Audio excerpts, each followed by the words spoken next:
আজকে আমরা এত গুনাহ করছি, কিন্তু আমাদের বাড়িতে আল্লাহ তাআলা রিজিক দিচ্ছে, সূর্য উঠছে সূর্যের আলো দিচ্ছে, শীত দিচ্ছে শীতের মজা সবাই নিচ্ছে, মুসল্লিরাও না বিনা মুসল্লিরাও না।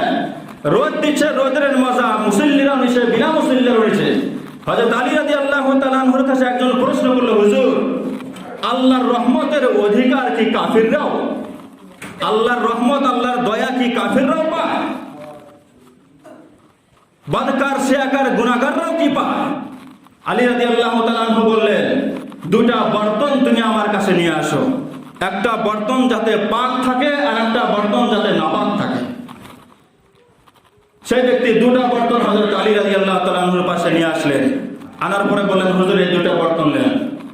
আলী রাদিয়াল্লাহু তাআলা আনহু বললেন, এই দুটা বর্তন যে নিয়ে এলে আমার কাছে, একটা পাক বর্তন একটা নাপাক, দুটা বর্তন যদি তুমি যখন বৃষ্টি হবে বৃষ্টির নিচে যদি তুমি বাহিরে রেখে দাও, বলো তো সেই বৃষ্টি দুটা বর্তনেই পড়বে কিনা? সুবহানাল্লাহ বলে।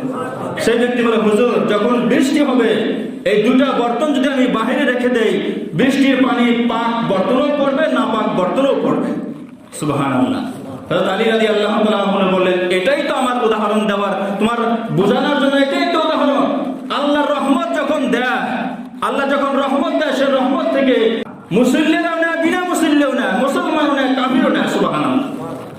আল্লাহ তাআলা সূর্য দিয়েছে, সূর্য তাপ কাফিরদের ঘরও যেরকম উঠেছে আপনার ঘরও উঠেছে। ব্যবসা বাণিজ্য আপনাকেও দিয়েছে, কাফিররাও করছে, সবাইকে দিচ্ছে, কাউকে কিন্তু নিরাশ করে নাই। করেছে কি? কেউ কি বলতে পারবে যে আমরা এত গুনাহ করলাম কিন্তু আমরা না খেয়ে আছি? না, যারা আরো গুনাহ করছে তাদের বাড়িতে আরো বেশি সুখ শান্তি রয়েছে। ঠিক কিনা বলেন?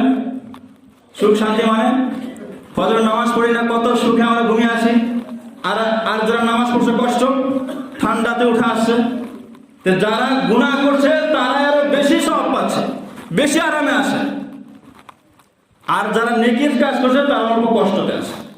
একবার দরুদ পড়ুন, আল্লাহুম্মা সাল্লি আলা সাইয়্যিদিনা শাফিঈনা হাবিবিনা মাওলানা মুহাম্মদ বারিক সাল্লি সাল্লাল্লাহু আলাইহি ওয়া সাল্লাম আলাইকা রাসূলুল্লাহ সাল্লাল্লাহু আলাইহি ওয়াসাল্লাম।